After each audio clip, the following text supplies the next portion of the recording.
So imagine sitting in the worst ergonomic chair possible and doing it for an hour to 4 hours.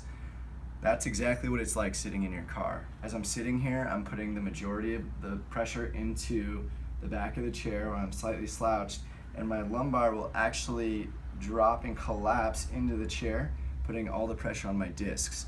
This will cause a lot of stiffness and even pain, especially if you have some type of back problem already existing. So when you get out of the car, the first thing that you want to do is people run for some type of stretch to create some mobility or pain relief.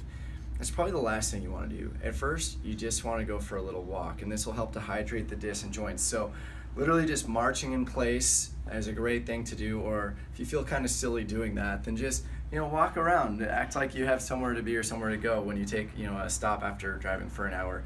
Once you get the joints moving, then we can start working on some things to actually undo what we did through the last hour to 4 hours of driving. After you've walked around a little bit, what we're going to do is actually we're going to exaggerate the walk, and what that's going to do is it's going to unhinge these shortened hip flexors that tug on the lumbar spine when you chronically sit. So we're going to do a bit of a lunge here, and it's going to look something like this. So you're just walking around trying to loosen up, then you're going to start to take bigger walks, and as you take that step, squeeze the quad, and you'll feel it pulling right here. And then just take another step and squeeze the opposite quad, and another step. And you don't even have to do that big of a lunge to do anything, but if you want to get more advanced and as your body gets more athletic, then you can really come down, stabilize the opposite hip while you're out in, squeeze that quad. This side now, squeeze the quad, straighten out the leg. Notice my leg is straight, and you're going to feel that pulling right here. Once you start getting that loosened up, then what you're going to do is actually hold that position, reach up to the sky, and lean away, and you'll feel an even more intense stretch. You're opening up that area. So the first exercise that you want to do is going to help decompress the lumbars that you just spent the last hour to 4 hours compressing the discs. The way that we're going to do that is we're going to hold on to, say, the car door or something that we can really put all of our weight backwards. And as we drop down, watch what's going to happen here. I'm going to bend my knees so that all my weight, that my back is completely relaxed, all my weight is into the railing here. And I'm just going to drop my head down. By dropping my head down, it actually tractions the spine, so it's actually pulling the lumbar spine. And then you can just hang out here for 10 seconds, 30 seconds, a minute, whatever you want to do. To keep the spine more active, not just stretching and decompressing, it's better to maybe come up a little bit and then go back down. Come up and go back down. Okay, this is challenging on the legs and is slightly more advanced, but is very powerful. The final exercise, what we're going to do is actually try to strengthen and lengthen the sides of our abdominals. This will help to create a lifting effect on our lumbar spine and prepare us for another hour to 4 hours of driving. What we're going to do is very simply interlace your fingers and reach up to the sky as high as you can. Getting this right, if this is all you did, you would do great. And honestly, if your back is more on the hot side or painful side, then this is all you want to do. We're going to extend our arms, reaching up as high as we can, and what you don't see is all what's happening in my feet, which are, I have my feet perfectly together, and I have my knees locked out really tight, and I'm squeezing my butt muscles really tight. From there, I'm pulling my tummy in really tight, so all those moves, again, are tractioning the lumbar spine up. And then I'm going to lift up with my hands here, so everything is just pulling my spine up. So this is actual manual traction being done by yourself, undoing what you're doing in the car.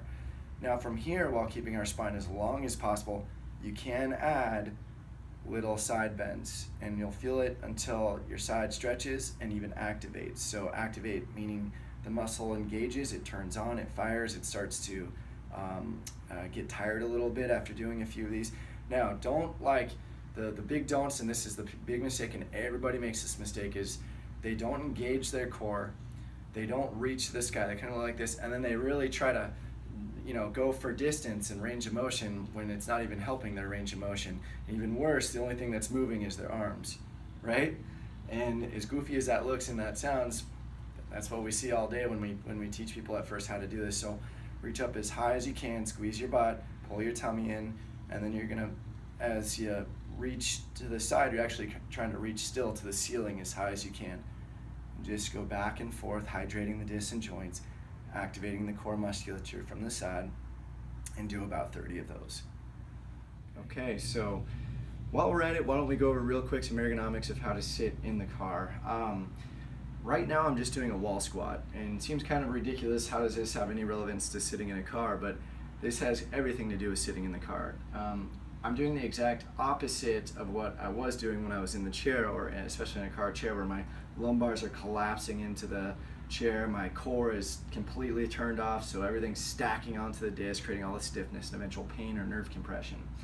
So instead, and you can do this in the car, what I'm doing is I'm using my feet to push my upper back into the chair. So I'm pushing down and back. Right now it's like there's no weight into my low back. From here, I'm going to pull my tummy in tight. Now the interesting thing about this, when I push here, my head naturally, if there wasn't a plant behind me, would come to the headrest of the car. So I push here and I come to the headrest naturally, so I don't have to push my head back. And you might say, oh, I never noticed that headrest was there. Well, when you're collapsing into the chair, you kind of go like this. When you push up into the chair, pulling your tummy in, your core is engaged, your head is naturally on the headrest, and you're going to see that that headrest was actually in the right spot the whole time. It wasn't too far back. So if you're driving, obviously you can't use both legs. What you're going to do is you're basically going to be using the one leg to push up while you're using the other leg for the throttle. You can't do that all day, every day, but you can gently push your chest up and back. It's not hard, and it's actually very relaxing. I tell patients that when they do this properly, it actually makes you so relaxed that it's good to do something, while you're driving these long distances, like chew sunflower seeds or something, because once you get used to this position, it's soothing, it's therapeutic. So just watch out for that.